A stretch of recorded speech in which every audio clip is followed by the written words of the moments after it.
Welcome to the Behind the Shield podcast. As always, my name's James Gearing, and this week it is my absolute honor to welcome back onto the show former SpaceX engineer and founder of Levels, Josh Clemente. Now, in this second conversation, we discuss a host of topics, from the American obesity crisis, burnout in healthcare providers, the ripple effect of the pandemic, how AI is bringing exciting technology to the world of healthcare, finding autonomy in your own health journey through Levels, and so much more. Now, before we get to this incredible conversation, as I say every week, please just take a moment. Go to whichever app you listen to this on, subscribe to the show, leave feedback, and leave a rating. Every single 5-star rating truly does elevate this podcast, therefore making it easier for others to find. And this is a free library of well over 1,100 episodes now.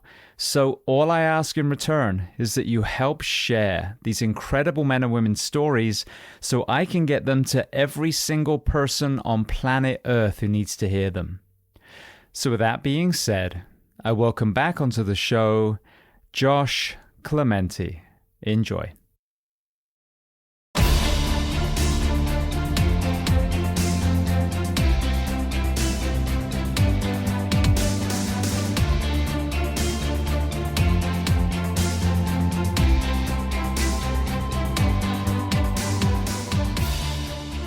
Well, Josh, I want to start by saying welcome back to the Behind the Shield podcast. You were my guest on episode 381, which I looked up. It looked like it was towards the end of 2020.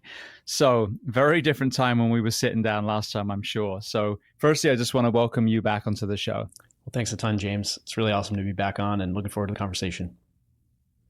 So as an icebreaker, and I love revisiting COVID or the pandemic for the simple reason that no matter what people's kind of perspective was at that time, it's pretty, glaring that at the end of it, everyone was like, well, I don't want to talk about it anymore.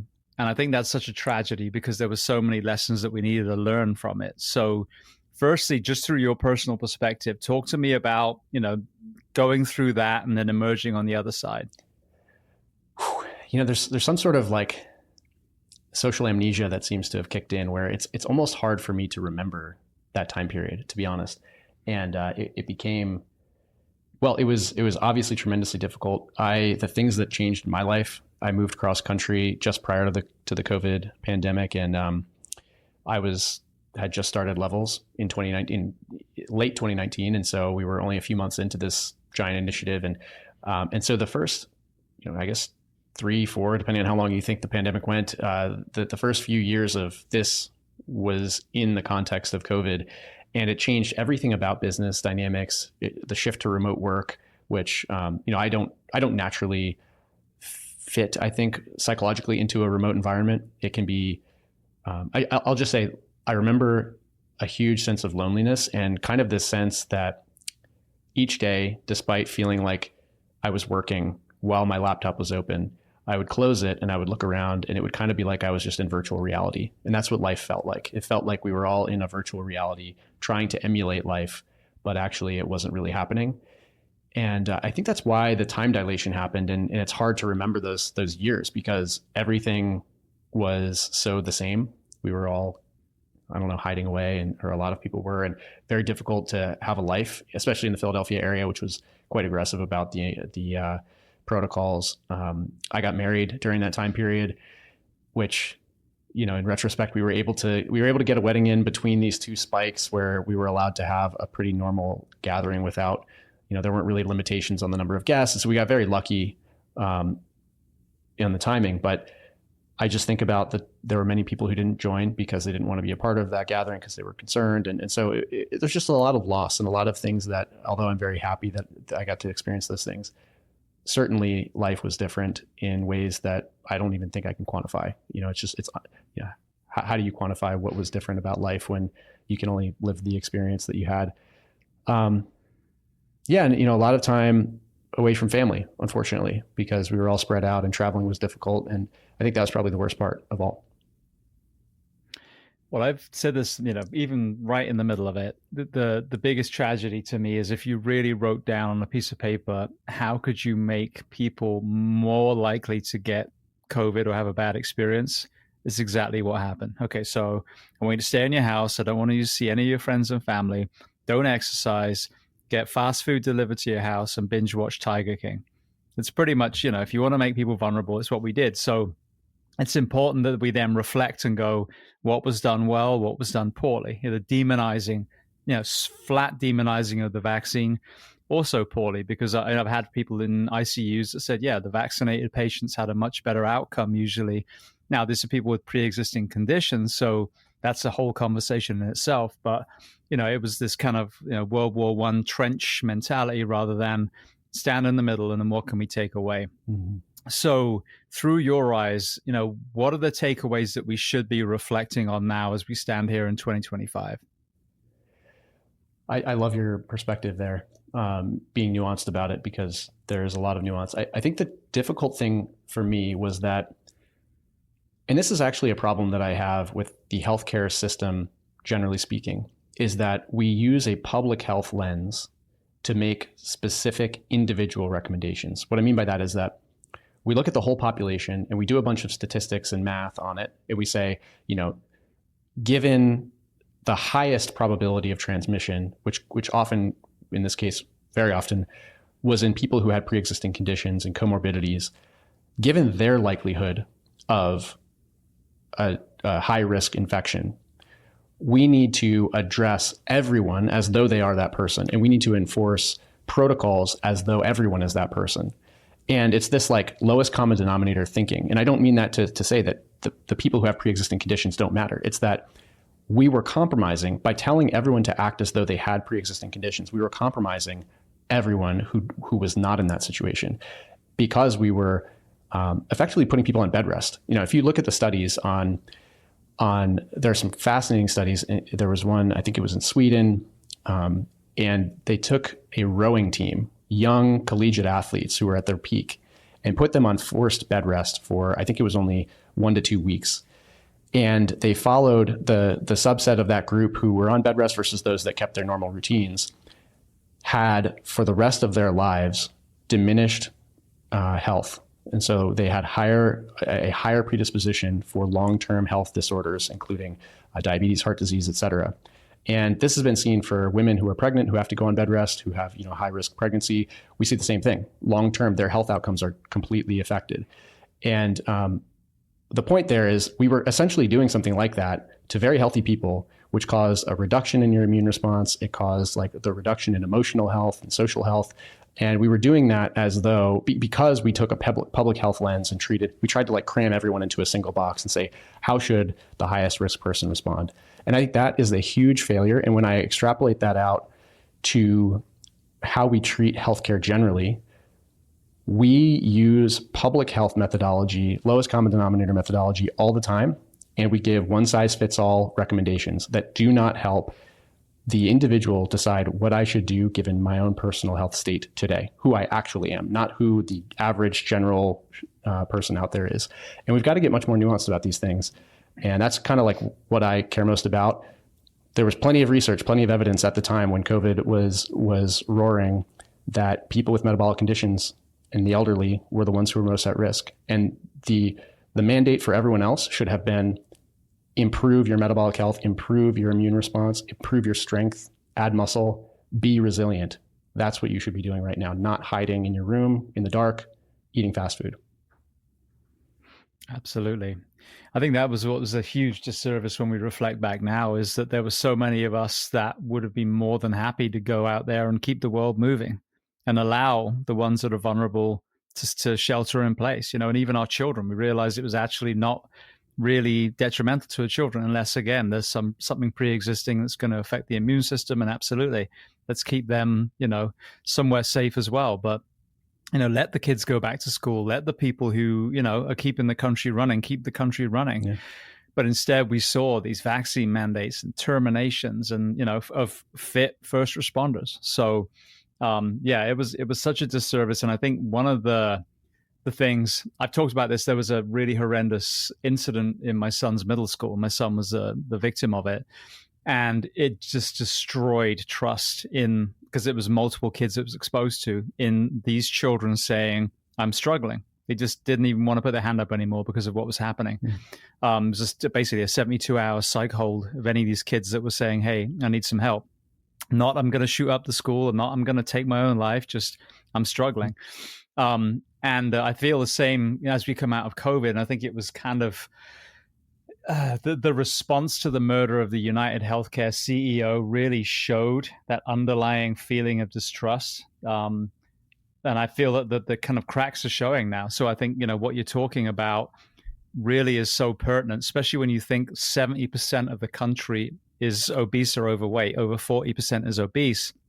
If you're taking that median now, what does that mean if you're an active, athletic man or woman? Like, your healthcare is now being projected by 70% sickness. So you're absolutely right. If you're taking median statistics, it's completely skewed from where we actually need to be.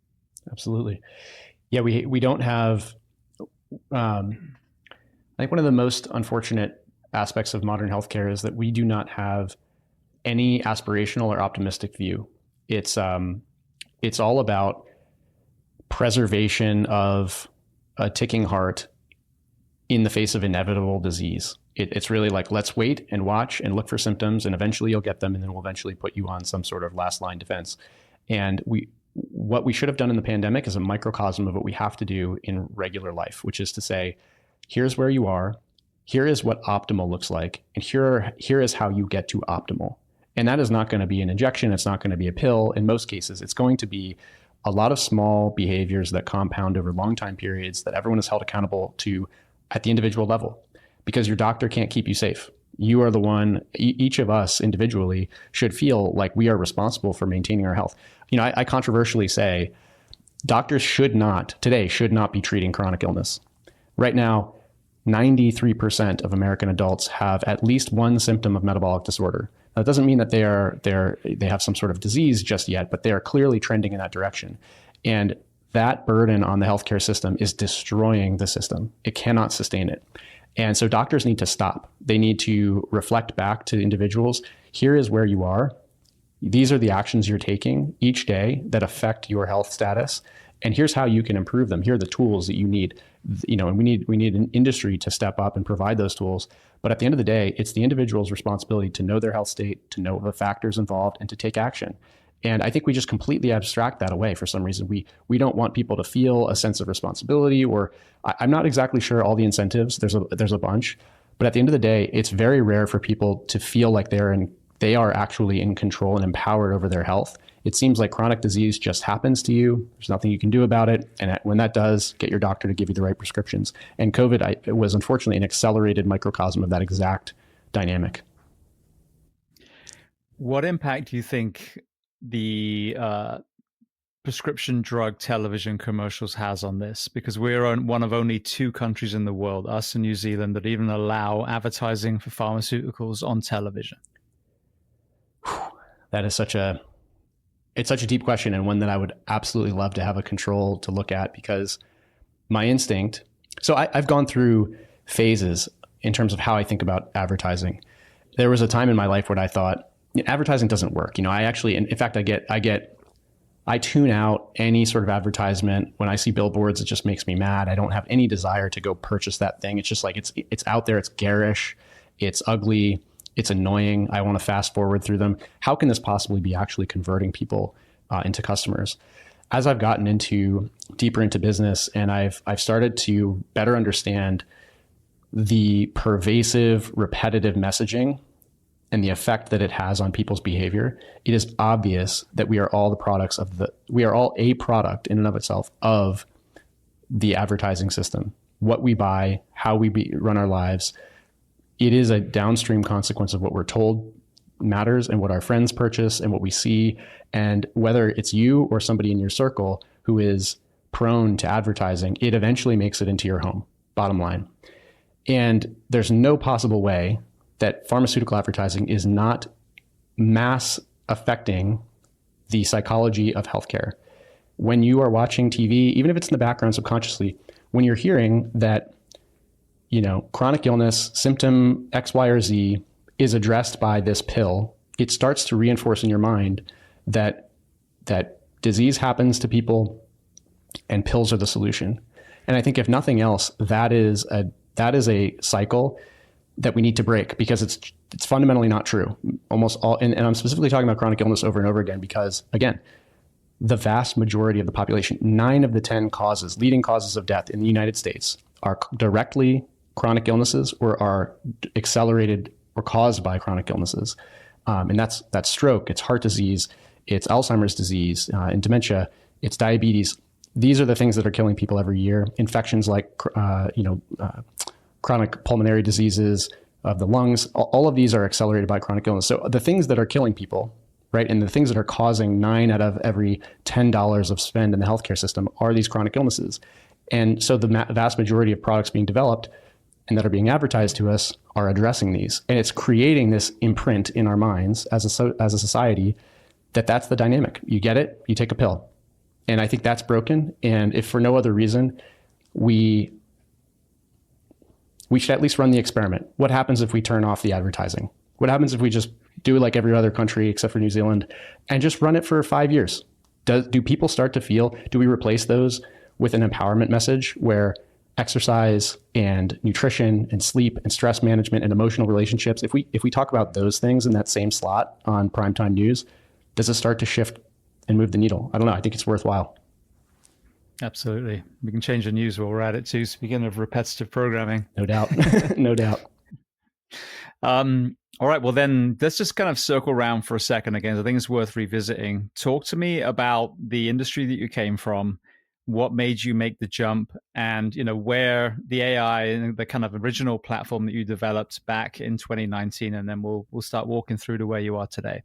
Yeah. So my background is aerospace engineering. I was never into biology or healthcare, really. It actually happened, the way that this all came about was through a really interesting life experience. So I was working at SpaceX. I was relatively early there. I started in 2010, which was a long time ago now. But I had a very, very awesome experience there. I was fresh out of college and just loving this insanely intense, competitive, and fast-moving environment that we had at SpaceX. And about halfway through my time there, I was kind of picked as one of the first employees to work on our astronaut flight program. So originally SpaceX was just a rocket provider. We would launch payload satellites into space for other companies. And then we won a contract to launch astronauts into space after the space shuttle was retired. And so we needed to build now a capsule that could carry human beings, alive and well, into orbit. That I was one of the first 4 on that program, and that was an insanely awesome opportunity because it connected me with what I think is now pretty clearly an example of how broken our health technology is. And so I'll try to tell this in brief. But when I was there, my job was to develop the oxygen breathing systems and the fire suppression systems actually for the space capsule. So if a fire breaks out inside of this very enclosed space, we needed to put that out. We needed to quickly identify it, put it out.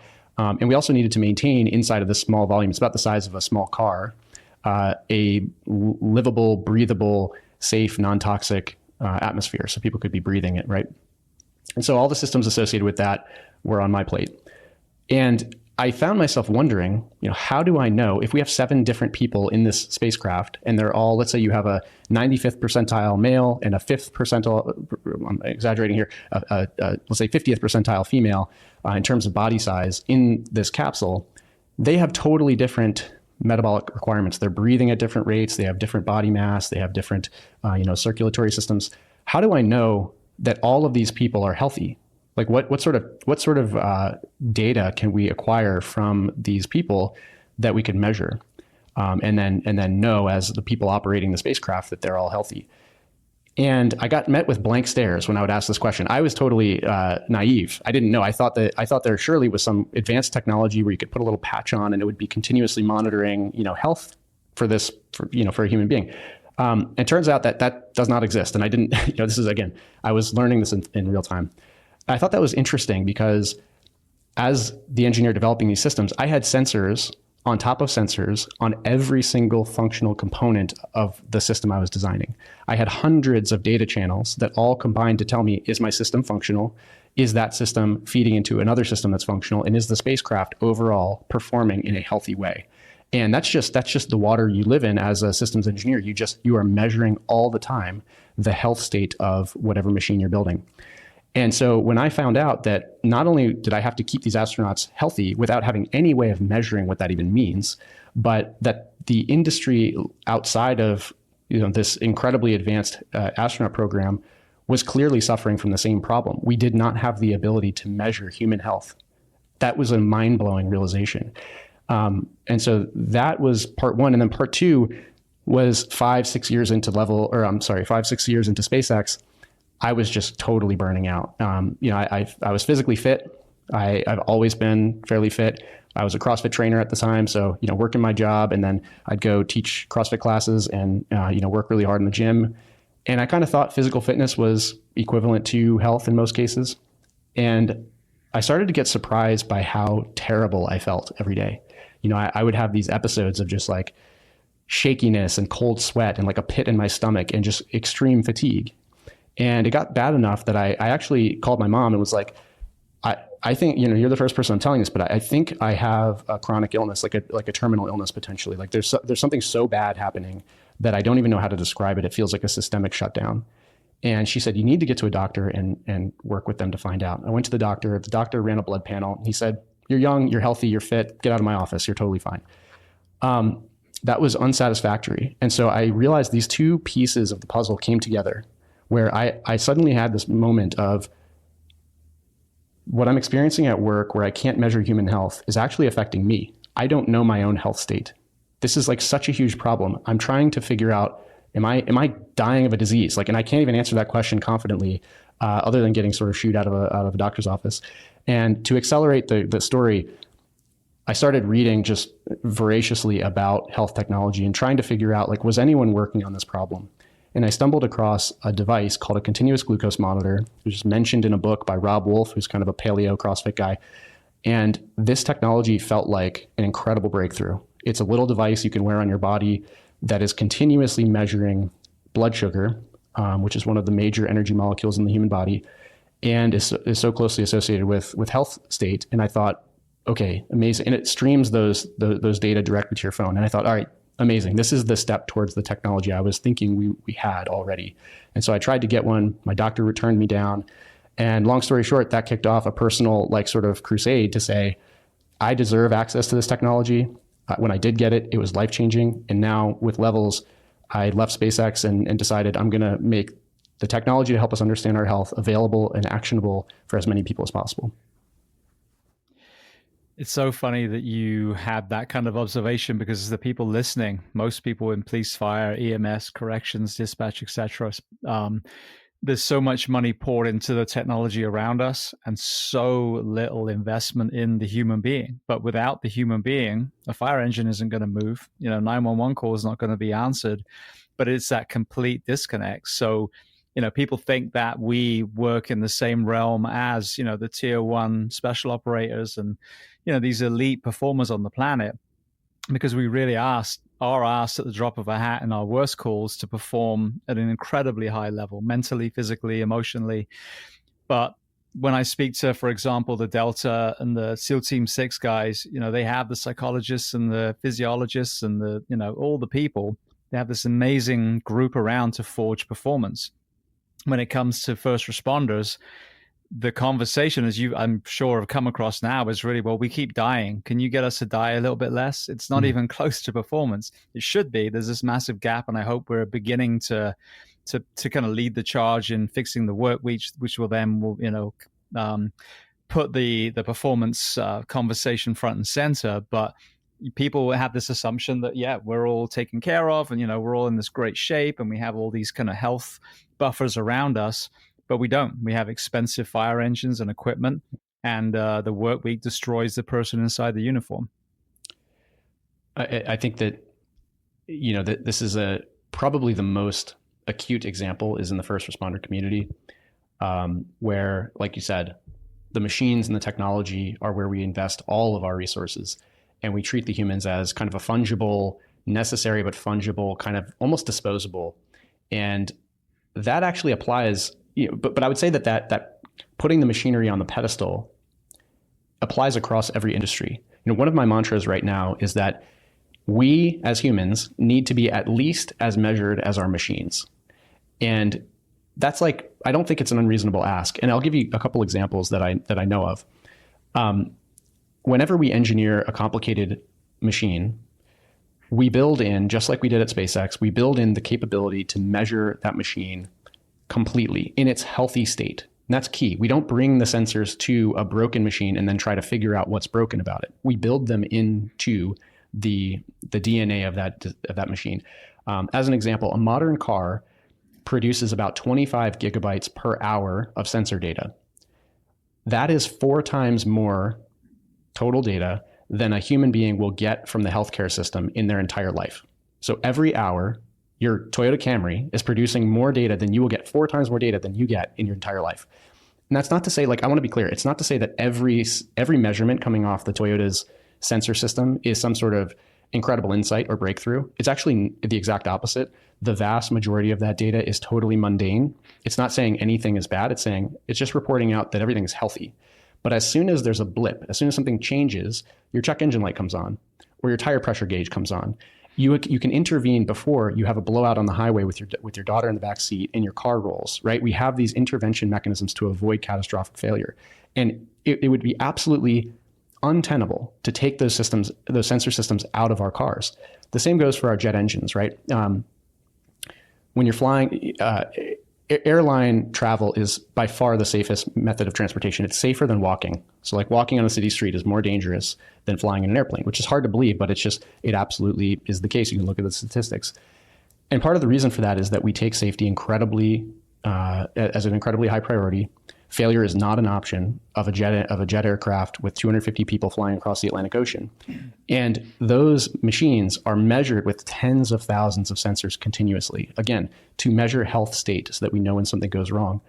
And the pilot flying that aircraft feels peace of mind knowing that as soon as something goes wrong with one of those engines or with the airframe, they're going to get an alert because the system is instrumented accordingly. Now, where is that analogous capability in our healthcare? All of us right now, if we're being honest, all of us are flying completely blind. We do not have any such system that is keeping track of where we are, how we're performing, and what is slowly but quietly failing in the background. And so unfortunately, most of us are. We are actually degrading unnecessarily. And that's just across the general population. Now put the first responder in the environment that you all are in incredibly high stress, fast acting, and oftentimes toxic environments over and over and over again, there is going to be an accumulation of stress and damage that is going to have an impact on human health. And the fact is that we just simply we have not decided to invest the resources in being able to measure that. And I think that's an absolute travesty. And it's a complete miscarriage of justice in a lot of cases, because it will only show up decades down the line, maybe when that person's already retired, or it will happen on the job, unfortunately and acutely. And I think that happens, we see that way too often. It's avoidable. It requires a rethinking of what is important and where we should place our investments. And it also requires a completely new lens on health care in general, like what healthcare actually means. And I would just posit that, again, we should be at least as measured as our machines. That's my only ask. It's not that big of an ask. It's funny that you use aviation as an example, because if you look at pilots, they have crew rest. They can only fly for X amount of hours and they've got to sleep for X amount of hours. And I think the 24-hour shift, because we have fire stations, we have beds, we can at least get naps. It's still the best model. Otherwise, you start breaking up the day and now circadian rhythm is all over the place. But it's putting that rest and recovery between each of those sleepless nights.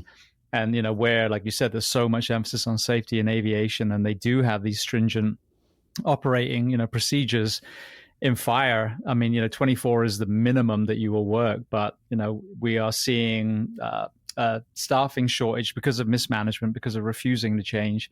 that now we have first responders working 80. One of my California friends just told me he's on a 120-hour shift at the moment, 5 days straight. So put that guy in the plane. Would you get on? I sure as hell wouldn't. There's no way. No way. It's unbelievable. Yeah. We do this in all of our tip of the spear industries. I think, I have a very close friend who's a cardiothoracic surgeon at, in a very, very well-known and top-notch health system. And he was describing a heart, essentially an incredibly emergent heart surgery that he had to do. And it was a 16-hour surgery, and he started at 30 hours into his shift. So he had not closed his eyes for 30 hours, and he was trying to lace up his shoes. I remember this vividly. He was describing, I was tying my shoelaces because I had just sat down and taken my shoes off to try to get some rest, and then they came in. The call came. He's trying to tie his shoes, and he could not focus enough. His dexterity was so impacted that he was struggling to tie a knot in his shoelace so he could go to the OR. And I just, I have to wonder, like, would the family? It's nothing against him. He's being forced into this situation. He's going to go and try and perform the best that he possibly can.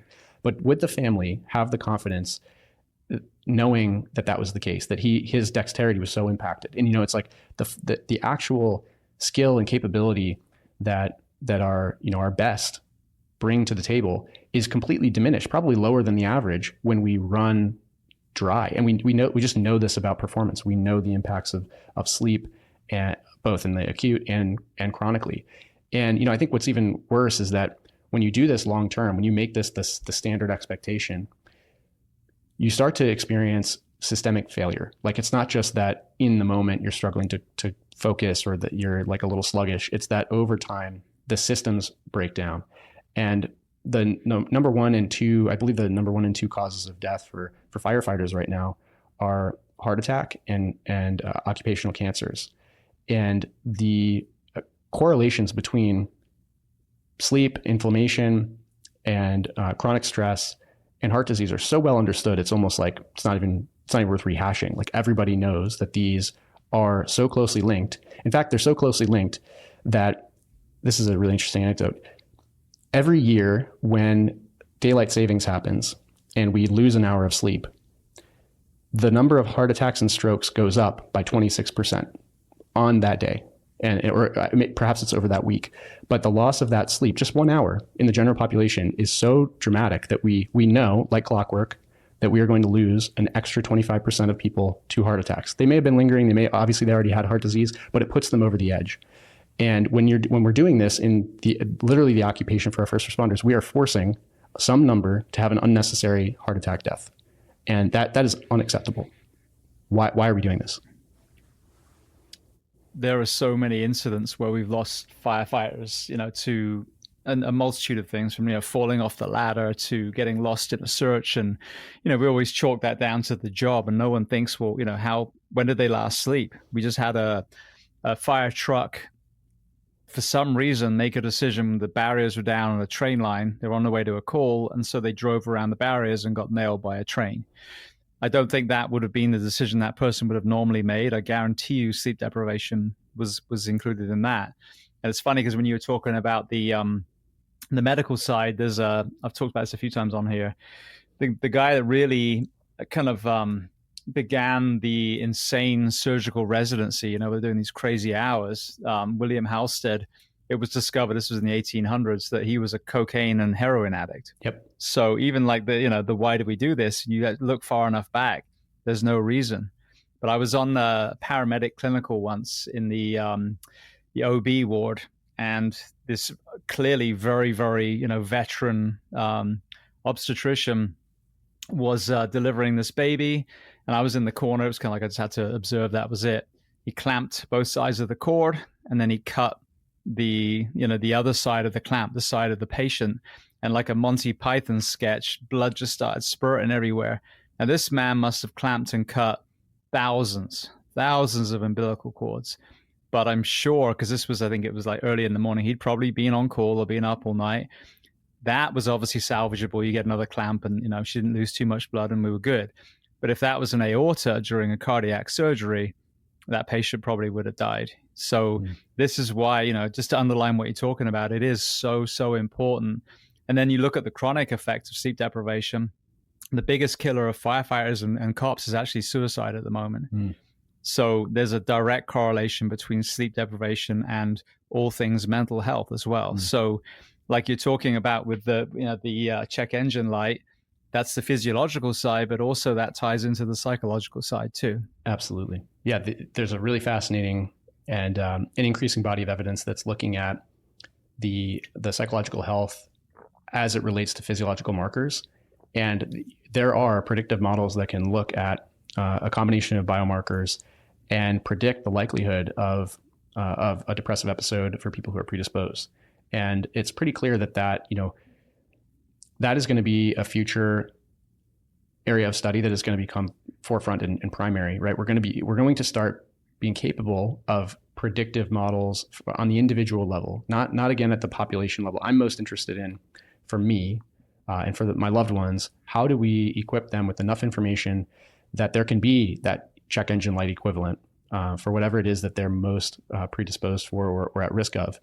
And the fascinating thing is that many of these, most of these conditions, and I'll say that separately potentially from depression, because there are obviously multi-factors, and I don't claim to have all the expertise, but in many, many cases, we're experiencing the compounding effect of lots and lots of lifestyle factors.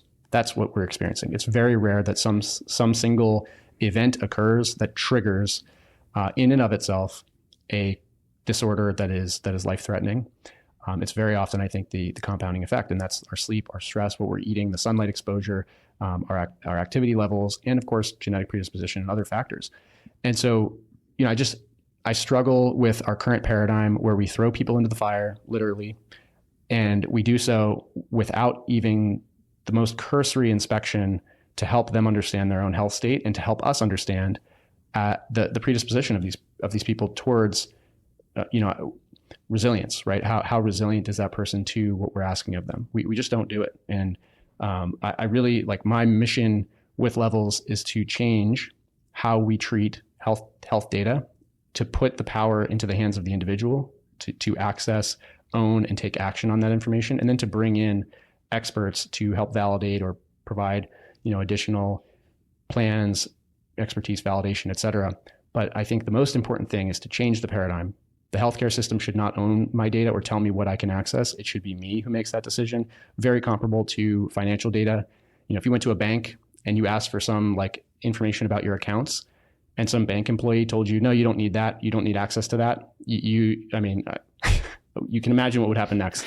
But for some reason, we're willing to accept that in healthcare. This is information about your individual body, your predisposition to death.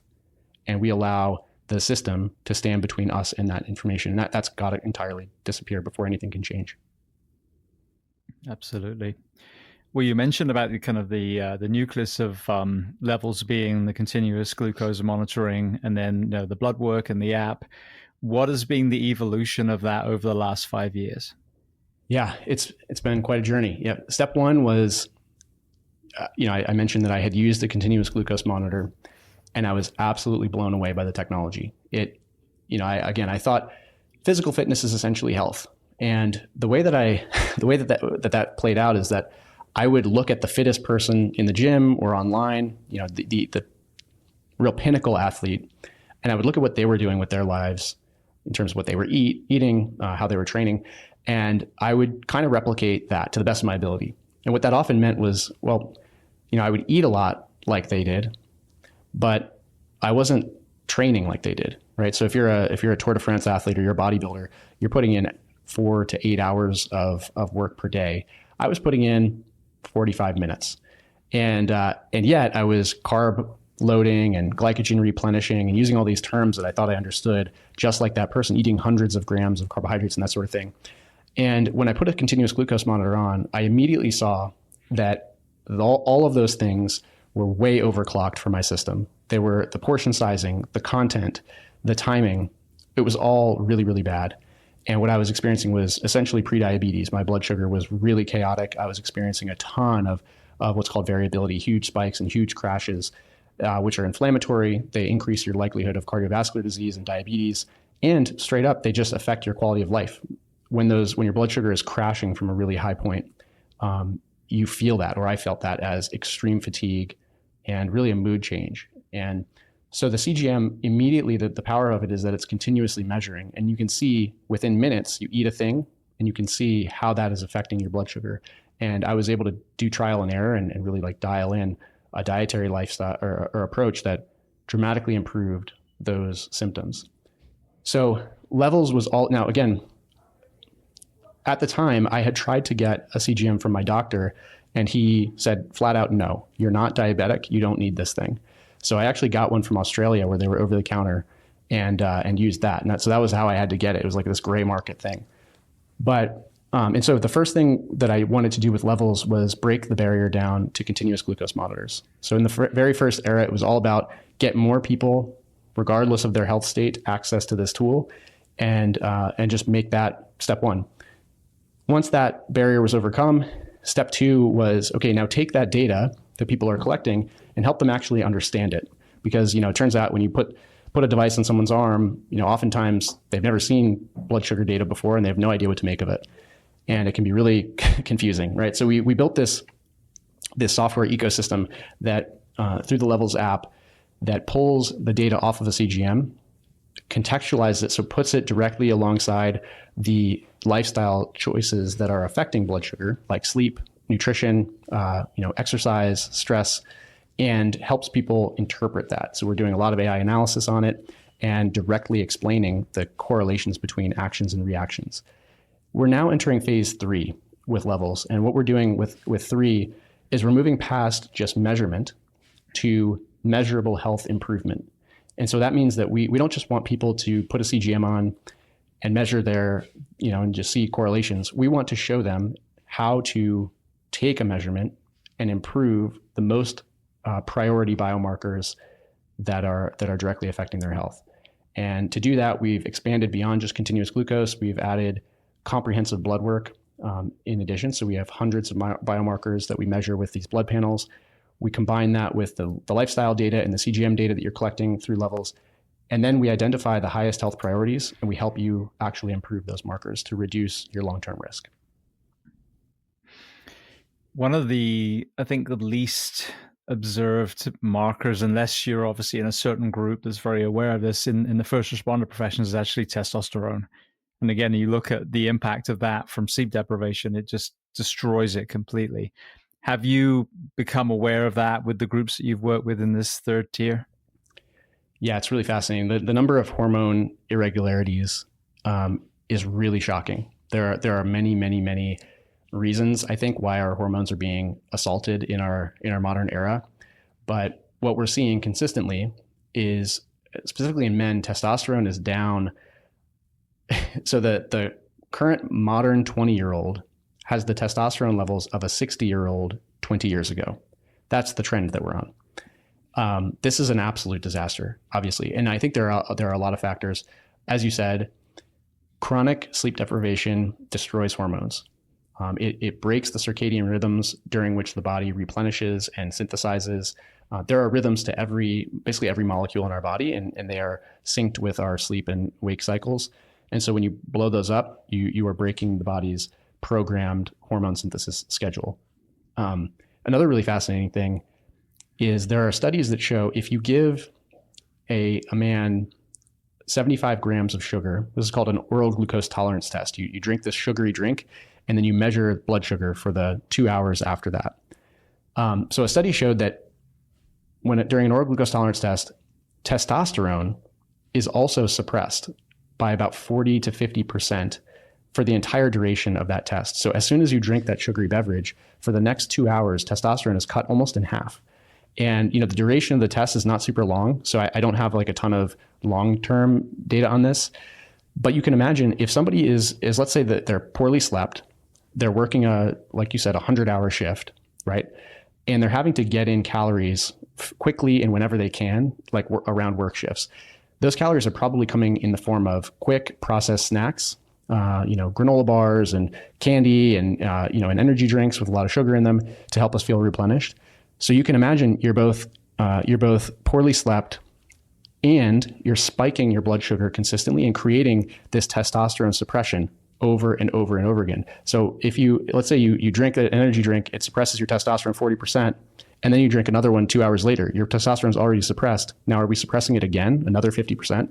I mean, I don't have the answer to this question, but the data shows that there is obviously a direct connection between these crucial hormones that affect male health and female health and the actions we're taking every day. And we're compounding these things over decades during our work, and we just aren't measuring the impact. So it's no surprise that that hormone therapies like testosterone replacement are through the roof right now. We're sort of injecting replacements for this stuff, which I'm sure it helps restore quality of life for a lot of people. But I just wonder, how much are we putting a Band-Aid on a problem that we could otherwise fix just through different choices if we knew the data?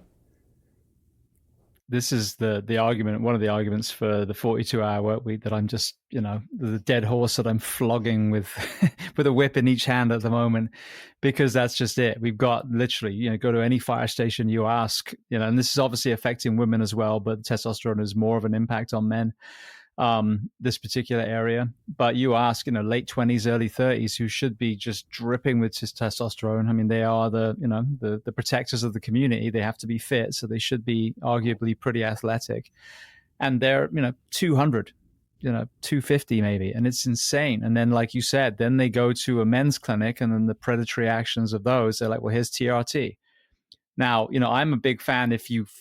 There's nothing you can do about lifestyle changes. In the middle, there are peptides. At least you're getting your body to make its own testosterone still. But just like you said, the first step should always be, well, can I sleep more? Can I get some strength training in? What am I eating? Now, I mean, that's the first time I've heard that correlation with glucose. So all these factors that we know can reverse this and get testosterone back up. It's such it breaks my heart, because I've got friends that are on TRT and they're on it forever now. That's it. It's affecting their fertility. It's affecting their hair loss. For lack of a better term, the bitch tits. I mean, all the back knee.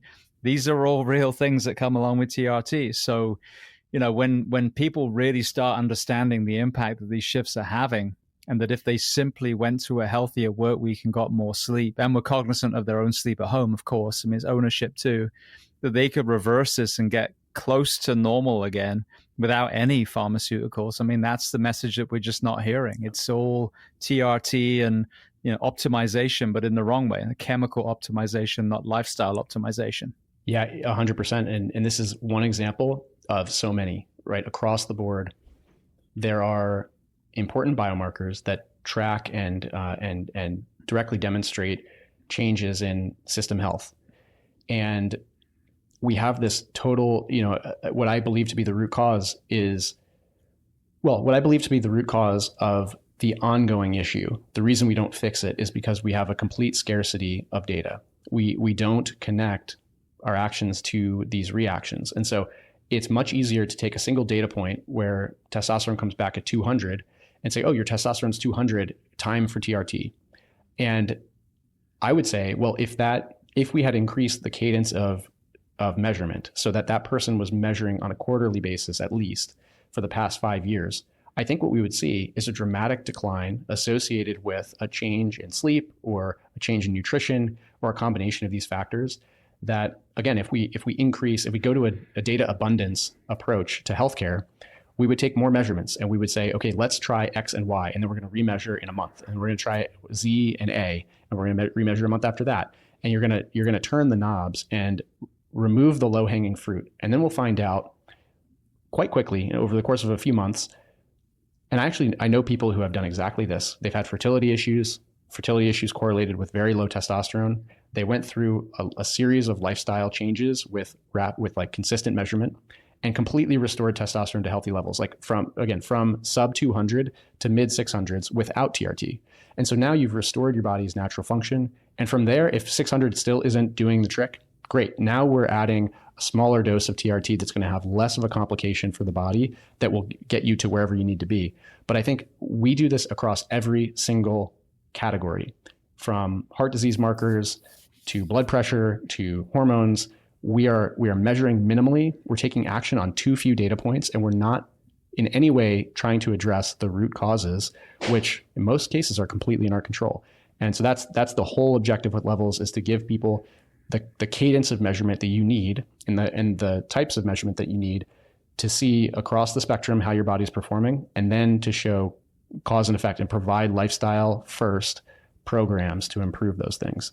And it's pretty amazing the things you can accomplish in just 4 weeks. I have a predisposition to heart disease in my family. Apolipoprotein B it's an LDL cholesterol particle that is directly associated. It is the particle that builds up plaques in the arteries. So my ApoB was high. It was at 100. And following our lifestyle program for cardiovascular disease, I brought that from 100 to 73, which is well within the optimal range, in 4 weeks. 30% reduction using just lifestyle. If you look at standard healthcare data, they're going to tell you that is not possible. Only a medication can cause that. And so this is possible across many, many different types of markers, but you got to measure and you got to connect the dots between action and reaction. So anyway, it's a paradigm shift. Yeah, absolutely. Well, it's funny. First thing that you just made me think of something that I've never thought of before, and I know has never been presented anywhere I've ever worked, but it's just simply doing a baseline full blood work at the front door before, when you start in the fire service, because unless you come from another department, you would have, I'm assuming, be a 9-to-5er, you went to school. So as you begin, you should be at a good baseline. You're still young, you're still healthy. And then, like you said, if you've got quarterly, markers, then you can start to see trending. It doesn't, one time, like you said, doesn't mean you're going to die, but if there's a continuous downward line, then yeah, there's some issues that need to be done. With the lifestyle change, one of the things that I saw with my own eyes, and I always got blood work done from an annual firefighter physical point of view. And again, not always as in depth as we're talking about, but I went plant-based for about 6 months. And about 2 or 3 months into that, I had the annual physical again. And the doctor literally said to me, "Can you tell me how you eat? I've never seen such good blood work in my life." And all I had done is gone plant-based. And I didn't stay plant-based, but if you certainly, like you said, if you've got some markers that are off, I think the plant-based diet, if nothing else, is amazing for recalibrating, get everything down, and then you can start putting meat back if that's what you choose. Absolutely. It's so incredible how much, and it's not surprising. I think a lot of us, myself included early on, kind of roll our eyes at the nutrition dogma because there's so many competing concepts. And over time, you just kind of think, you know what, it's just calories. Like, what's the difference? Well, the question is not, are calories, because that's a thermodynamics question. It's like, yes, every calorie is the same. It's a unit of energy. What matters is, are macronutrients. Are all macronutrients equal? And different nutritional philosophies and makeups, like plant-based versus carnivore, have completely different macronutrient content. And that has a major impact. So the quantity of fats and proteins and sugars is totally different between them, and fiber. And these are bioactive molecules that change the chemistry in your body. And it's incredible how fast you can affect massive numbers of markers. The ApoB change that I was able to achieve, I did that with a lot of animal protein. Typically, you're going to be told that you have to do a plant-based diet, and I've done these before, to bring cardiovascular markers down. But I did lean protein, low saturated fat, and I massively increased fiber. And that directly crashed my ApoB down by 30%. There's a long-term cardiovascular risk reduction right there that is equivalent to taking a medication.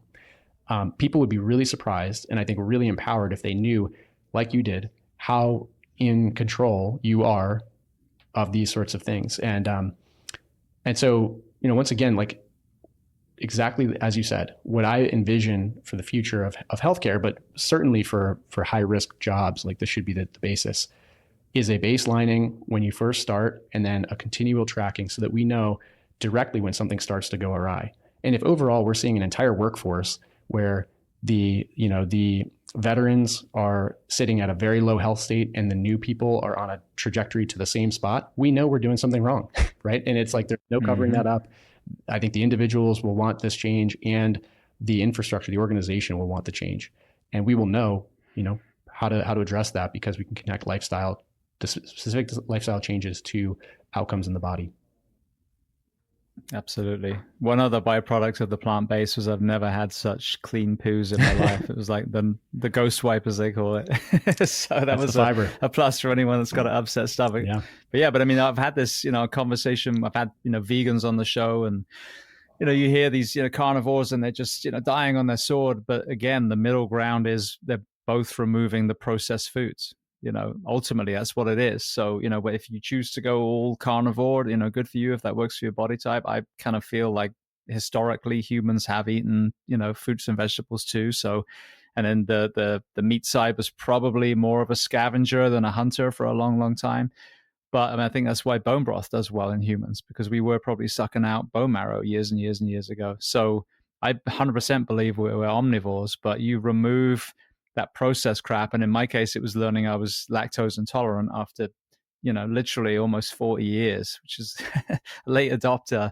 That was it. That was armor. And it was literally overnight. The moment I took dairy out, and I actually put it back in again now because the gut biome is kind of a lot better than it was. But the number of diseases that absolutely are reversible. And I think Forks Over Knives does a great job, even though it is a plant-based kind of leaning documentary.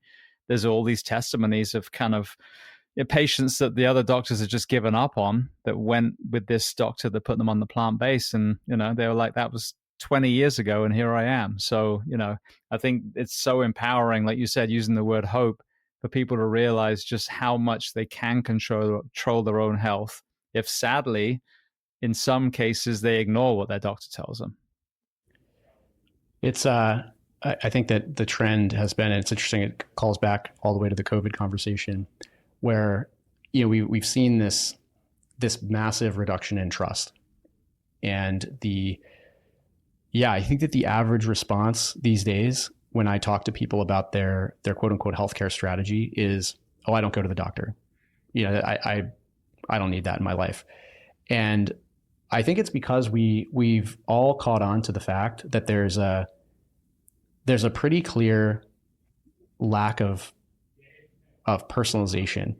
The one size fits all, knee jerk reflexive 15-minute appointment is just not cutting it. It does not convince us that what is being said is right. And I think that's just like our own, we instinctively develop this intuition about information. Like we're always developing filters for what's right and what's not. And we don't buy it when we're told the same thing that we've done already, or that personally just simply doesn't fit with your own experience. And this is why, again, I think that our healthcare system, doctors need to stop being the prevention and treatment arm for chronic illness. Again, chronic illnesses did not exist, by and large, a few decades ago. And the reason for this is multifactorial, but environmental toxins, the nutrition composition, ultra-processed foods, the amount of activity versus sedentary lifestyle, quality of our sleep, light pollution, you name it. There's so many reasons why this is all happening. But the fact is that is our chronic illness is related to an abundance of different factors than have ever existed in human history. And doctors, the healthcare system, is built for trauma. It's built for car accidents. It's built for knee or leg splints when there's a compound fracture. It's built for incising out a tumor, or non-communicable disease treatment. Like all of these things are what every dollar that goes into the healthcare system should be associated with. But instead, 9 out of every $10 is being spent on chronic illness. These things like diabetes and stroke and dementia and heart disease. And that paradigm's broken. We have to stop having doctors be the first line, and we have to start providing products and services directly to individual people so that they can understand that they are the ones turning the knobs and pulling the levers that are affecting their health state. And it's so powerful once you know that, and you know that just the composition of your plate actually does have an incredibly powerful effect on your current and future health. It immediately, I think it just suddenly shuts down a part of the brain that is always on and always freaked out that something is going to quietly sneak up on you. And now all of a sudden, I can measure and I can take action and I can improve these things.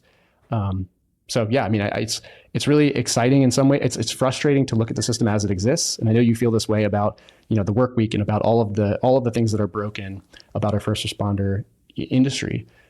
I feel this way about the healthcare system, but I also know that the first domino has already fallen, and the other dominoes are going to start falling quickly thereafter. As people are starting to catch on to this, the tools are becoming readily accessible and more affordable. And it's just a matter of time until this groundswell turns into the status quo, the new status quo. An interesting innovation was kind of brought to me about 3 or 4 years ago now, and it was the red tape that was cut, I think, during and after COVID that allowed this to progress more. But the telehealth embedding in 911. So you call, you are a new parent, so you've got, a young child. First time they had a fever, they've thrown up, and you're like, oh my God, you're kind of freaking out, and you call 911. As of now, they send 2 paramedics, and we come, and if we're parents, we'll be even more calm and tell them, hey, the fever will be fine, we just got to take them down, just leave them in a diaper. Do you have Tylenol? Okay, give them the pediatric dose. We can take you to the hospital, but in all honesty, they're going to be much more comfortable here, and then if that's okay with you, you sign a refusal and off we go. That same exact process can be done through telehealth. So you call 911. And the way this company, GMR, describes it, you've got ALS, which is a true emergency, BLS, which would be, broken leg or something. And then you have non-emergent. So this third tier, and that's the one that would then be siphoned off, if the caller was okay with that, to a nurse, to a physician if you needed it. And they can do everything from set up urgent care clinics, send an Uber to that person, prescribe prescriptions if they do the telehealth with a physician and get that sent from a pharmacy. I mean, so many things that you would historically, call 911 for, either correctly or incorrectly. So it's, again, my point being, using this more advanced technology to take the pressure off the first responder profession. And it's cheaper for the patient, a lot cheaper. And now you've freed up an ER bed for, as you said, the real emergencies, the car accidents and the strokes and all the things. So with that being said, we keep hearing about AI, and I'm sure that AI now, as we talk in 2025, 5 years later, is a completely different animal than 2020. So what exciting possibilities are there now for this AI technology to analyze these data points that you're getting from the monitoring and the blood work? It's unbelievable, the changes in the past 5 years. And I think that the bottom line and the most important thing for all of us to think about is that AI is a tool. And what I'm most impressed by is the ability for these models to take incredibly complicated, fragmented information and make a clear and consistent pattern recognition out of it.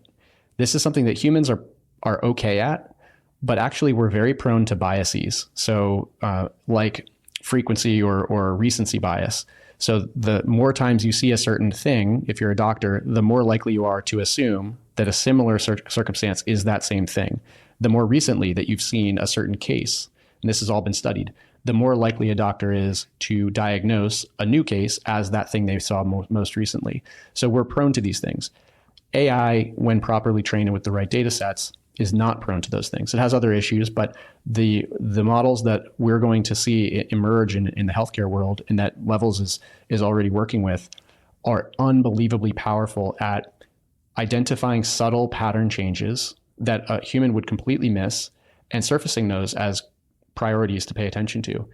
And this can be, directly correlating like changes in insulin resistance with fertility, which, a lot of people don't connect those dots, like systems level stuff that's very straightforward. It can also be like multiple steps removed where the data is out there in the ecosystem, the AI has been trained on it, but a doctor has never read that paper. And so it knows the correlation between a specific symptom or set of behaviors and the onset of, for example, a cancer. And so what we're able to do is just offload a lot of the raw analysis to these AI tools. So you could, what Levels is building is the ability for, first of all, people who use Levels own and control their entire data set. It's yours. You can export it. You can delete it. It's yours. We never sell it. We never send it to any third parties without your permission.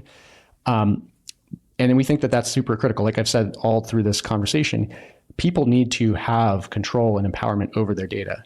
And one of the most powerful things that we're building the capability for people to do is to add all of their health record data. So all of your labs, all of your body image scans, MRIs, DEXA scans, cardiovascular scans, anything that you've ever developed, that is in combination your health record, to add that into the tool that Levels has built, and then to basically talk to an AI about it, and to get specifically a complete interpretation of that combined health record that tells you the most you'll ever know, or in my experience, the most comprehensive look at my own health state that I've ever seen comes from these models.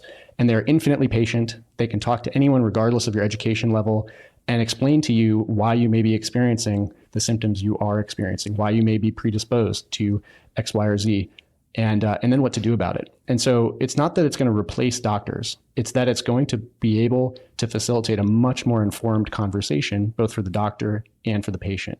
And so we have, with Levels, like I've said, we've got blood work, CGM. We have these AI tools that do a lot of really powerful interpretation. And then we have clinicians that review and validate the health state information, right? They provide a validated human expert opinion on where your health priorities lie and what you can do about it. And a lot of this is very informed and facilitated by AI models. It's just like they're so seamlessly integrated now through the experience, and they're providing leverage across the experience in this incredible way. And relative to 2019, there's nothing even close. We were using them just to generate very small snippets, and they were not intelligent. They were not, cross-functional. It's really night and day changed, and we have not yet seen the outcome, what it's going to do for human health. Well, also for comedy, because I've seen AI videos of the Queen rapping in a Jamaican accent, which is my highlight of every day now. So that too, yeah, they have some creativity, I guess. Going back on a serious point, though, with the doctors, because I want to make sure that that we're underlining the fact that it's not demonizing doctors at all, and that I really empathize with the fact that the good physicians don't get enough time with the patient. And I was thinking when you were talking, if you or I went to a hospital for a thing, how many hours and days would we be there while they're running all these tests before you can actually say, okay, this is it. And you're expecting someone to come up with that in 15 minutes, someone that maybe walks through a door and is asking for a specific medication as well. So the same way as when you change the work week, change the start time in the fire service, and then put in telehealth, you would free up so much more time for police, fire, EMS to, or certainly fire and EMS in my world, to then work on their fitness, work on their training, and be a much better first responder. I think this is going to be an amazing tool to alleviate the pressure on our healthcare system. And I think the NHS, which I talk about all the time, when I was young, the NHS was incredible. Before privatization, before the obesity epidemic hit the UK as well, which breaks my heart when I go home now. But it's no wonder that it's crumbling. It's a great system, but it was allowed to be picked apart financially. And then the Brits got fatter and sicker, to put it bluntly. So if you can reverse that and just reserve that taxpayers' money for childbirths, the elderly, car accidents, cancers, etc., just like you said, then there would be plenty of, beds and not doctors and nurses. So it sounds like AI, telehealth, all these tools that we're seeing coming up now would actually be a blessing for healthcare, a blessing for first responders, so that we actually then can have the rest and recovery to perform at the highest level. And that surgeon, wouldn't be overwhelmed and could come in after a good night's sleep and then perform that surgery. No doubt in my mind. I think the AI tools will end up, you'll end up with something like a personal model that takes all of your data and does the absolute best job. It's almost like a digital twin. You might hear this term often, but does the best possible job of representing your personal health in real time. That will be an AI model of sorts that you'll constantly be interacting with. You'll be providing it with updated information, whether it's new tests or describing, by documenting what you're eating, on a daily basis, or the sleep quality coming off of your wristwatch. It'll constantly be evolving and really be the real-time representation of your health. So that will be in and of itself an AI tool. And the beauty is that it will be able to communicate with you. So what I love about the models, these LLMs that have exploded over the past few years, is that they're such a simple interface to complex stuff, right? You're able to just talk to it in human language. I mean, it's such an incredible, like miraculous almost tech capability to be able to talk to a code base essentially about incredibly complex topics. But you'll be able to communicate with your own health, which is like kind of a weird concept, but very, very, very, very much coming soon. And then we will have, at a larger scale, the AI models that will be supporting the health system. Doctors and nurses will have their own, I think, their own assistant of sorts that really helps them with their own personal philosophy, right? Everybody's got their own bedside manner. They've got their own experiences. They've got their own skill sets. They'll be supplemented with these incredibly powerful models so that when somebody comes to them, they'll be able to take the digital twin information from that person's health, interpret it through their own model and lens, and then provide real humanized healthcare, right? The human element is what's going to be able to shine, because that doctor isn't trying to cram, interpretation, analysis, and diagnosis into, a 15-minute slot. They'll be able to, maybe even remotely, take all that data in, do all of the complicated work through the AI, and then spend most of the time working on a humanized plan to help this person improve as necessary, or an intervention, right? Like going directly to fixing the problem. And so I think that I'm very bullish about this. It's really important that people own the AI health wave. I think that's really important, that it doesn't just, come through the healthcare system. There has to be the personal side of this in order for it to really be as good as it can be. And regulations have to play nice.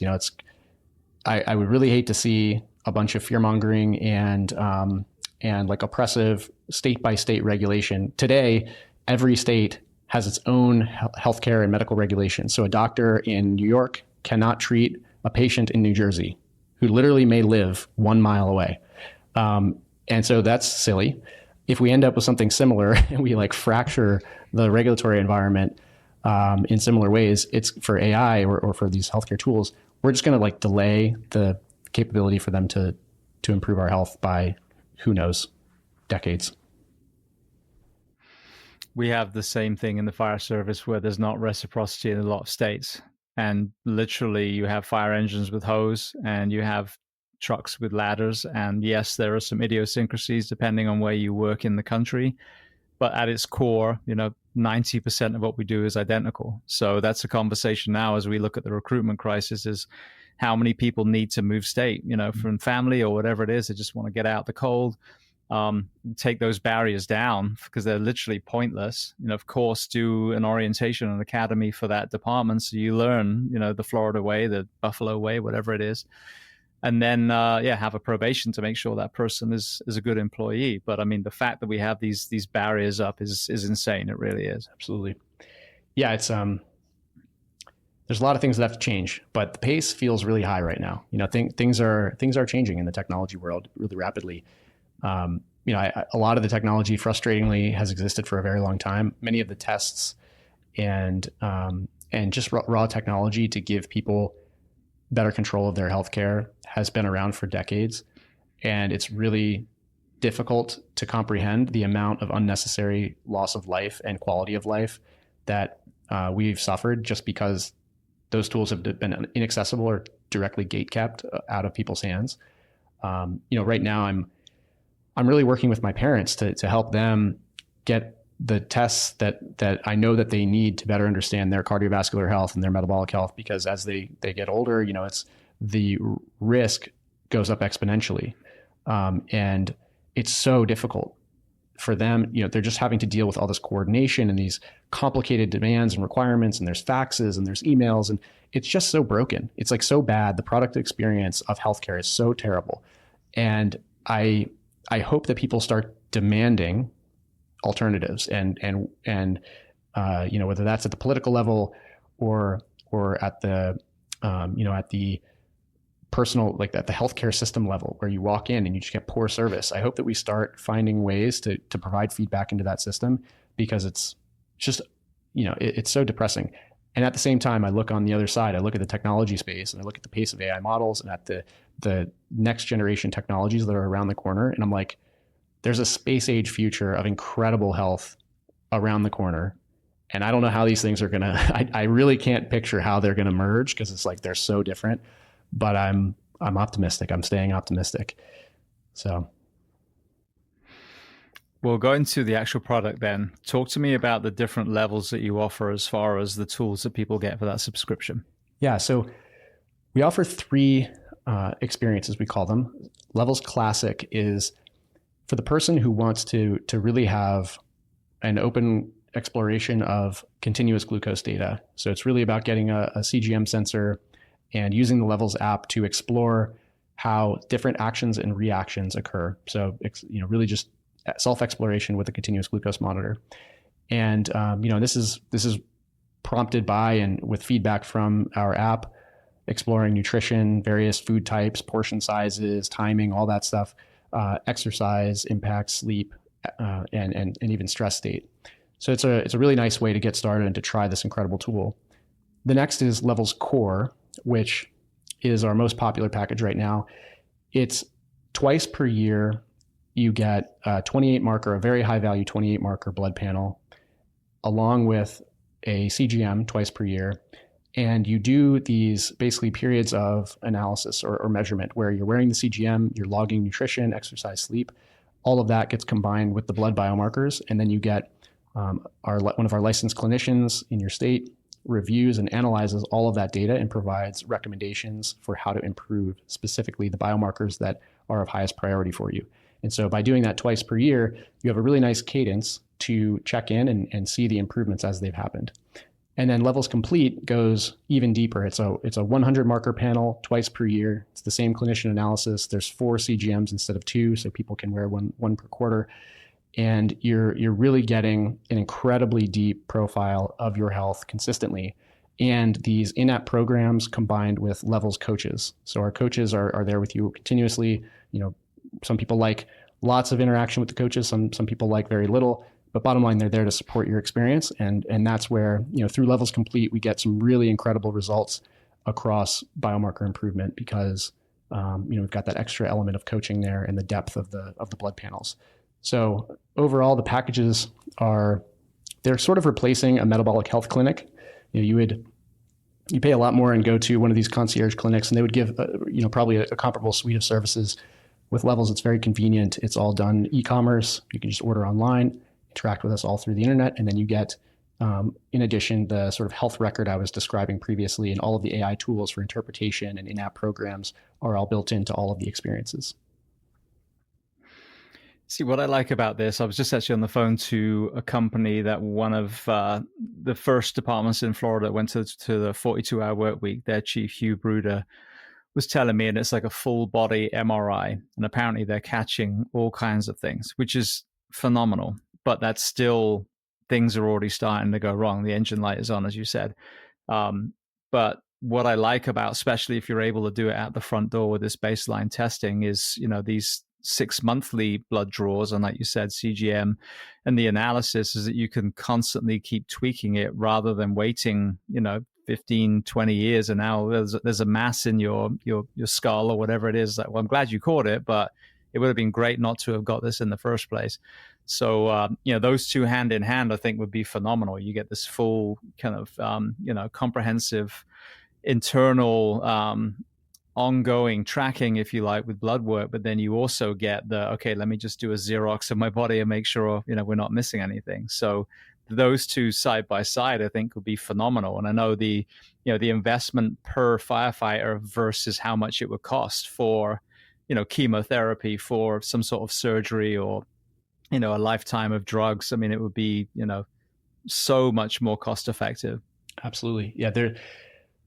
There's an initiative that we're taking on right now, which is to bring our packages, our comprehensive health tracking and improvement packages to first responder teams, because I think that once again, it's one of the most acute examples where when we don't pay close attention to the changes and to the current health state, there are dramatic consequences.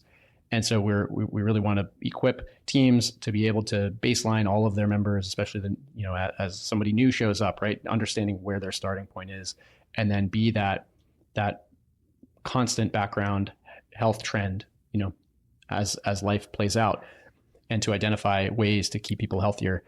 I think that you mentioned MRI, and with the hazards of fire and first responding, cancer and heart disease are towards the top of the list. And there's some really powerful tools, just to kind of rattle off the ones that I personally use or know are providing a ton of value. On the cancer side, there are two, I think, really phenomenal tools. There's full body MRI, like you mentioned, where you can get just like a complete Xerox. There's no radiation involved, and they can look for masses through all the soft tissues in your body and just generally look at even like joint health and some really, really great like blueprinting. But if you do see something in that scan, the beauty is you can do another one, right? These are readily accessible tools, and so you can see is that mass evolving or changing, and so it's a really awesome way of staying up to speed on the soft tissue health.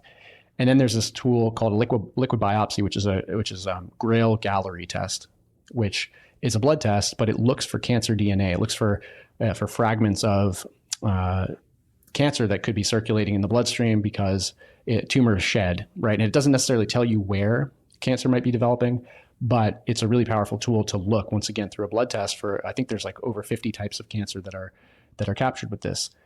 So another really awesome early test. And then I could go on, like on the heart disease side. There's just no replacement for consistent blood work. Heart disease is such a major. It is the number one killer across the United States. Men and women die from heart disease above everything else, and it is a preventable disease for 99% of people. The legs of the stool that most affect heart disease are blood lipids, so cholesterol particles, bad cholesterol particles in the bloodstream, and inflammation. And the combination of those two is an absolutely devastating impact on artery health, and that eventually leads to plaques that build up, and then a heart attack. And the things that can drive inflammation there's a lot of them, but environmental toxins in particular is a major driver. So we're working with this. There's a new company kind of in stealth right now that has developed this incredible 300 marker environmental toxin panel that's going to become available quite soon, and we will provide that through Levels Complete. And so that'll be looking at PFAS and glyphosate and all these environmental toxins that are coming through our systems. That combined with blood testing for cholesterol particles like ApoB, LP(a) is another one, lipoprotein A, and inflammatory markers like HSC reactive protein. By looking at all of those consistently, we can see those cholesterol and inflammation markers directly, and we can track them. And then I would also recommend tracking cortisol consistently. And if you're watching these, if they're already high, there are some awesome interventions which we could talk about, but if they're, nice and steady and in range, great. But let's keep watching, because that does not stay the same through life. These things are very dynamic and they can change quite quickly. Well, you touched on that. So what are some of the interventions that you're most fond of? Yeah. So I think specifically on the cardiovascular front, this is, my current top priority. So I was able to bring my ApoB down, like I said. So apolipoprotein B, again, it's this particle. It's a cholesterol particle that has this protein on it that makes it very sticky, and it ends up getting lodged in the wall of our arteries. So ApoB is necessary for heart disease to happen. Period. It's not maybe it's not the only reason. Inflammation has to also seemingly be present for that plaque to start. But without the lipoproteins there, you can't build the plaque. So it's the raw material. So you want to get that as low as possible. And I was able to bring mine down again in just 4 to 6 weeks with lifestyle only by 30%. And the way that I did that was I ate 40 grams per day of fiber. I ate 1 gram per pound of protein every day, which replaced a lot of other things like dietary fats and carbohydrates. Fast-acting carbohydrates, so I avoided ultra-processed foods, which are typically flours and sugars, and that reduces inflammation. So that was my sort of nutrition approach: reduce processed sugars and flours, increase fiber to 40 grams, increase protein to 1 gram per pound of body weight, and then I reduced my saturated fat to 10% of my calories. And this is it's a lot easier to track in a tool. I use Levels to track all my macros, but that was the main intervention, was nutrition. Then I took some supplements. So I took fish oil. Every day I took a gram of EPA, DHA fish oil, which you can get basically anywhere. And I took a supplement called nattokinase. I don't know how much the supplements matter. Fish oil is well documented as being very effective. The nattokinase is an enzyme that is found in it's actually very common in Japan. So a lot of Japanese eat a dish called natto, which is like a fermented chickpea food. And this enzyme develops in there, and it is associated with cardiovascular health. And it actually is shown at high doses to reduce existing plaques in the arteries. So it can actually reduce the volume of blockage in your heart if you already have this. So I started taking that as well. I take that every day. And bottom line, in just 6 weeks, and again, I took no medications on top of this. I didn't change my sleep patterns because I don't have control. My baby does. I didn't change my exercise. Those changes directly dropped my ApoB by 30% in 6 weeks. It's incredibly huge reduction in cardiovascular disease risk for me. And I would just absolutely recommend, such an easy starting point, just a few modifications. I still eat foods I love, very easy. And then, sorry, just to provide one other recommendation, there's a really powerful scan called an arterial calcium score. So it looks at your heart, and it looks for calcium in your arteries. And calcium in your arteries is part of the plaque that's growing. You can get this scan for $150. Anyone can get it. I can't recommend enough going and getting that scan done, because especially if you're in if you're in your 40s to 60s, you're in the highest risk category for the development of plaques. This is an easy, non-invasive scan, and it will tell you if you already have development here, which if you do, you should absolutely pay close attention to the lifestyle factors. It's interesting that you talk about the diet in Japan for a couple of reasons. I actually lived there for about 15 months in 2001-ish, either side of that. But two things. Firstly, I didn't realize that I think it was a few years before I was there, in the 90s or maybe late 80s, they actually had seen, I'm sure it wasn't anywhere near an obesity crisis, but they'd seen the beginning of a trending in the wrong way when it came to their health. So they actually nationally changed portion size. And if you look at a Japanese meal, they are very small portions. And then the other thing is, in the Japanese schools, all the food is made from scratch, not sauces or anything, everything is made from scratch. And that is something that we do so poorly here. Not only is it processed food, but I just learned literally about 2 weeks ago that it's basically out of date processed food that they sell to prisons and schools. So you compare those two, Japanese culture, making it from scratch in the school, to the way that we feed our children, and look at the health of the Japanese children and the American children. I mean, there's a huge room for conversation there as well. It's always infuriated me, but since having my son, I cannot imagine putting him in a situation at such a young age where I know that the legs of the stool of health that I just addressed are deliberately being chopped off.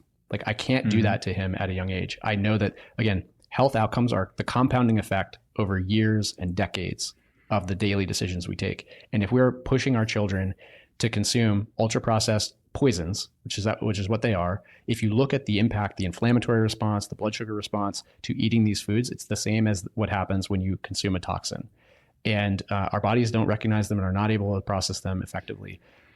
It's a complete trap. I mean, it's just it's such a, I think we're putting our heads in the sand to some extent. Some people are loudly complaining about this, but we've industrialized the production of a product that is not an industrial. It's not an industrial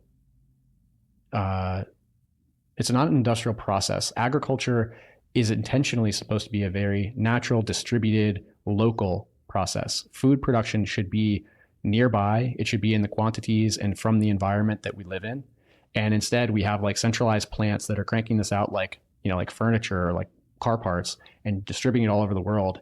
And they're stripping out all the nutrients to be able to do that. And I think there's something really beautiful and I think something really wise about the cultures like Japan, who know that just instinctively, they know that it's obvious that is the wrong way to treat food. I think there's so much emotion and so much heart that goes into food production in some of these other countries that are, frankly, more established than us. They've been around longer. For whatever reason, there's this sort of social wisdom that I think has developed, and they've decided not to ship the equivalent of shredded cardboard to their children, pressed into patties with sugar added. They've decided to make it from scratch in the building. And I think that's just really amazing, and what we should all strive to see in our own culture. There should be a total. I don't exactly understand why we've rationalized this, because the current adolescent prediabetes population is now at 28%. So 28% of our children and adolescents are pre-diabetic. That was 0% like 20 years ago. Diabetes, one of the fastest growing life-threatening conditions for children, and even for babies in a lot of cases, is non-alcoholic fatty liver disease. That term didn't exist. They had to add the non-alcoholic to the front of fatty liver disease, because it used to just be for alcoholics. It's the thing that happens to your liver when you are consuming a ton of alcohol and your body produces a byproduct of triglycerides that just stick to your liver and destroy it. Well, turns out you can generate this by eating processed food, eating a ton of fructose, drinking a bunch of sugary drinks. And we are doing this to our children, and they are developing the same thing that advanced multi-decade alcoholics have near end of life. And it eventually develops into complete systemic breakdown. And these children are going to need liver transplants, or they're going to die later in life, if this doesn't change. And I mean, I don't really have much more to say than that. It's like, this is completely outrageous. And there are examples around the world of cultures that are doing this better, who do not have they have no measurable adolescent chronic illness. It just doesn't exist in their cultures. And we could have the same thing. We just have to make a loud noise and demand a difference. I certainly intend to. I hope that everybody else does, but it can start locally, and then I hope that it eventually grows nationally. I always made lunch for my son, and don't get me wrong, like sometimes I would come to the school with Chick-fil-A, like every so often, but usually, we're making him whatever it was, but there'll be fruit. And then again, it was, some of the stuff was more processed. There might be chips or, cookies or something, but, there was also fruit and fresh meat and all these kind of things. And the same with the exercise. Early on when he was in elementary, there was a thing they did called morning mile, and I would volunteer as a parent. And the kids would just walk or run whatever they felt like before school started. And they had recess. And then, as time went on, all that, you get into middle school and high school, PE basically is non-existent. So then, I was always not pushing him, but just encouraging him in jiu-jitsu. And then he got into running, and now volleyball is this thing. But just exposing him and then living it myself, or being that fit dad in that gym full of other fit parents with other fit kids. But this is the problem, is that I was very fortunate. I grew up on a farm. My father was a vet, so I grew up around medicine as well, like traditional healing medicine. But a lot of parents don't have that, because they grew up in this household where it was processed food and inactivity. So, it really angers me, because it's not even a left or a right issue. Like, both of them are responsible over decades. And then you look at the news stations again, they had those tickers, the death tickers during COVID. Well, if they'd kept those going, we'd be at about, 20 million by now. Because people are dying regardless of that virus, of all these preventable illnesses. And as you said, younger and younger and younger. So, this is what really pisses me off, is that was the conversation the whole time, is like, well, we need to address the things that are killing us, virus or no virus. And the moment we rounded out kind of 2022, people were like, well, I don't want to talk about it anymore.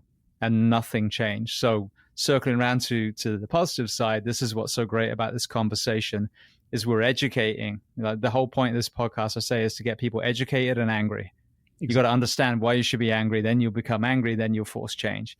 And this will be initially for your own health. And then once you kind of figure it out for yourself, then your partner and your children, now they start benefiting from it. Now the whole household understands it, and then it resonates outwards. So I think it's really, really exciting. There should be hope. There should be solutions.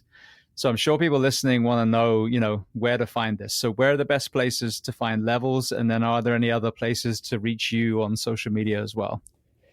Yeah. So levels.com is where you can find the company. There, we have I always try to tell people, like, check out what we do, but then also check out the information we produce, because part of the mission of Levels from the very beginning was to inform people, independent of a product, about metabolic health, which is the foundation of how our cells are producing energy from our environment and our food. And it is necessary. Metabolic health is necessary to have physical health or mental health. So the blog is an incredible resource for this. Like, go deep on it. We also have a YouTube channel, and the whole new level is our podcast with some really fantastic conversations with people from experts across the health spectrum. So I would always recommend starting there. And then you can find Levels as @Levels on Instagram, X, TikTok. And then myself, my handle is @Joshua's Forest. We could put maybe in the notes, and I sometimes write about stuff on X, but I'm typically not on other social media platforms. And then lastly, I do a newsletter. You can sign up for the newsletter on our website.